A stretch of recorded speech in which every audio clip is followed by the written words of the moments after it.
Once again, it is time to unbox our latest shipment from my good friends at Video Games Monthly. Now, what is Video Games Monthly, you might ask? Video Games Monthly is a monthly subscription service where you can get 3, 4, 5, or 10 games sent directly to your front door. That's right, you get to keep the games. It's not a rental service. You pay for them, you keep them. They're yours.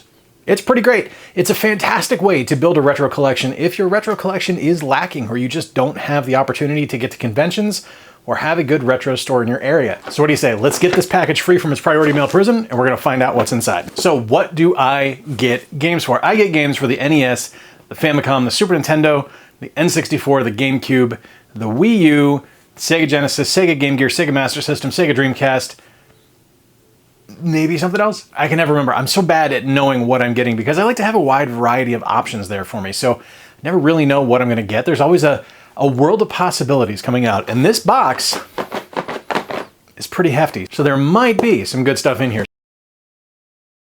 Let's crack this open. We'll find out what's inside. And how I do this is I open the box. I don't see what's going on. We find out at the exact same time.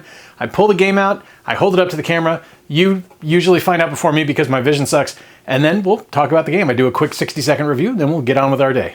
So let's find out what's inside. All right. Now, one of the things I like to do so I like to do a blind feel, find out what's in here, see if I can determine what I've got ahead of time. I've got NES, what it feels to be a sticker sheet. That is a Famicom, Genesis, Super Nintendo, and a disc, which could be a Wii U or a GameCube. I don't know, so we're gonna find out. All right, let's start off. We'll start off with our card. Now, what does the card say? The card is a reminder that you need to update your games that you got. So basically what you do is you get your games, log on to the Video Games Monthly website, you enter the games that you got, they don't send you duplicates. It's pretty nice. And if they do send you duplicates, because human nature, it does happen, there are mistakes that are made, they're gonna take care of you, they're gonna send you out a new game, no questions asked, and you'll be taken care of. It also says that if you share your experience this month with Video Games Monthly online, you'll be entered into a chance to win a free 3-up box. That's right, 3 free games sent directly to your front door. It's a really great opportunity. Free games. Who doesn't love that? I did drop something, so let me pick it up. I'm back. So I mentioned there's a sticker sheet, and it is pretty cool. I saw it because it fell on the floor, and it's a build your own Goomba. How awesome is that? Goomba's one of my favorite Mario villains. It's really cool to see that. That's really nice. All right, so we're gonna go through. It is the Summer Sega, so Genesis is gonna be last, but let's kick things off. Oh, let's go Super Nintendo first. All right, 3, 2, 1. Simpsons something or other? No, Dennis the Menace. This is going to be atrocious because it's from Ocean Software. Let's take a look now at Dennis the Menace.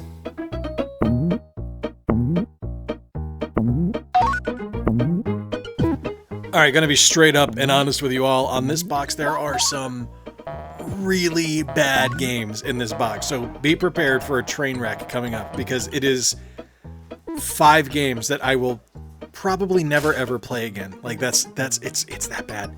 Like I can usually silver lining the games that I get sent from VGM, but this month is a collection of crap. It's just so many bad games. And we're starting things off on the Super Nintendo. And I do like getting Super Nintendo games because I don't have a big Super Nintendo collection, but I don't want the games in my collection to be added to when there are things like Dennis the Menace. It's so bad. Like this is the type of game people think of when they think that licensed games suck, because this one sucks. It's terrible. It's an awful platformer. The controls are terrible. The hitboxes are bad. The look is okay. Like I like the chibi kind of ogre version of Walter Matthau that throws you out of the house, but it's so bad. It's just a terrible game. Now, I'm not someone that hates licensed games. I usually like them, but without having played that yet, because the review takes place in the future, I am going out on a limb and saying that's not a great game. I'm not thinking it's too good. All right, next up, we'll go NES. 3, 2, 1.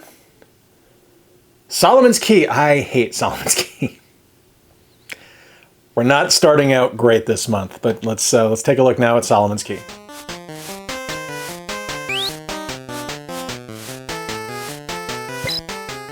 I said all the games are bad, and they are. They're bad games. Like objectively, they're not great. I know some people are going to really enjoy this one, but for me, it's just not a great game. But I should point out that while they're bad, monetarily they're not. Like I made my value back and then some, so I have no complaints there. It's just from a fun factor And that's not something that Video Games Monthly can control. From a fun factor, it just wasn't there for me. And that extends to this one here with Solomon's Key on the NES, which is a fine puzzle platformer if you like puzzle platformers. I don't like puzzle platformers. They're not my kind of game. I don't get into them. I don't have fun with them. I get frustrated with them, which is exactly what happens here. It's just not an enjoyable experience for me. Now, the game doesn't control poorly. It doesn't do anything badly. It's just not a game for me. It's not fun, and that's all right. It's definitely something where I know for some people this is going to be just a perfect game and something that they have fond memories of, but just not my kind of game, and that's okay. All right, there you have it. Solomon's Key from Tecmo. Famicom, let's see what color. It's a black Famicom cartridge. All right, can't see what the cover is. 3, 2, 1. That appears to be a Dragon Ball Z. So yes, that is a Dragon Ball Z game, and I've actually been pleasantly surprised by the Dragon Ball Z games I've gotten so far. I actually think they're pretty good. So let's take a look now at this Dragon Ball Z game on the Famicom and find out how it is.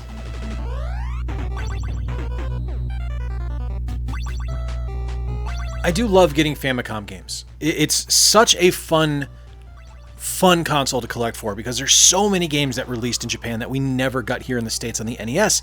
And one of those games is this one here, Dragon Ball Z Koyusha Saiyajin. And I guarantee I murdered the pronunciation of that. And for any Japanese native speakers or people that speak Japanese fluently, I apologize. I did my best. That's all I can say.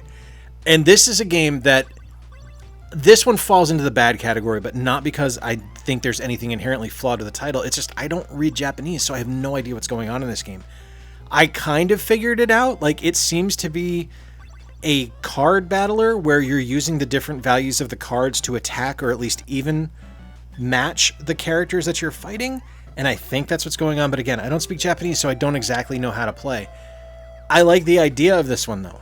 I think there's something clever here. I think there's some good bones here, and I'm going to see if I can find an English translation patch to try it out. But for right now, yeah, it's just, unfortunately, I'm just kind of twisting in the wind because I don't know what to do. Again, licensed games. I tend to like them, so not too upset by getting that. All right, now, this is a GameCube game. All right, so that's the notch, which means that's going to be the back. All right. 3, 2, 1. Charlie and the Chocolate Factory. Oh boy, this Genesis game better be good. Take a look at Charlie and the Chocolate Factory on the GameCube.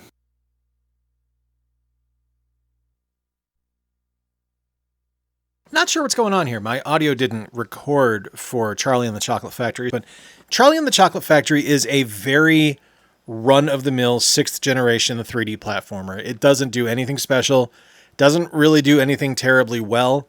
It's not really great to play. The controls aren't wonderful. The kind of concept of the game doesn't really work. It's abrupt in its scene transitions. Like there's nothing that really happens in the game where I go, oh, that's pretty cool. It just kind of exists. It's out there. It was made to fulfill a contractual obligation, and that's really the worst kind of licensed game because they're soulless. They have no redeeming qualities, and unfortunately, this one falls into that category. It's just not a great title. It's not fun.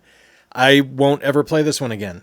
It's cool to get a complete in-box game. I won't lie to you. I do love getting CIB GameCube stuff. I think that's really neat, and it comes in an original GameCube case, which is awesome. But yeah, game itself, not worth the time.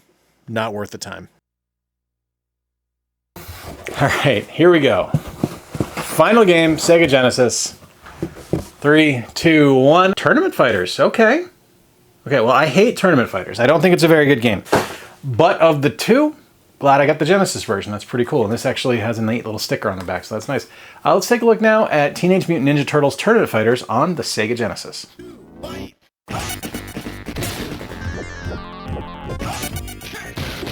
Now, I love the Teenage Mutant Ninja Turtles. No lie. One of my favorite things, childhood idols, like some of my favorite memories growing up are playing with my Ninja Turtles toys, watching the Turtles movies and cartoons, reading the Eastman and Laird comics from Mirage Studios. It was something I adored. I loved the video games. I loved every Turtles video game right up until I played Tournament Fighters. And I have never, ever liked this game. I don't know what it is about it other than the fact that I just don't find it fun. Maybe I was spoiled by things like Street Fighter II and Mortal Kombat. And it's not those games. It is as deep as a bucket. It has zero redeeming fighting game value. It's just not fun. There's no depth to it. The idea is neat. Like, having a Ninja Turtles fighting game is spot on, and we actually got a really good one later on with Ninja Turtles Smash Up, but this one here, where it's just the one-on-one fighter, is it's just a mess. I've never enjoyed this one, and I never will. Good value on it, just not my kind of game. All right, a lot of licensed stuff on this one, but you know what? I that's okay. I don't hate licensed games. Don't necessarily love them either, but nice to cap things off with a Ninja Turtles game. So let's add the prices up. Let's find out how I made out, and we'll reconnect here back in a few minutes, and I'll let you know how I did.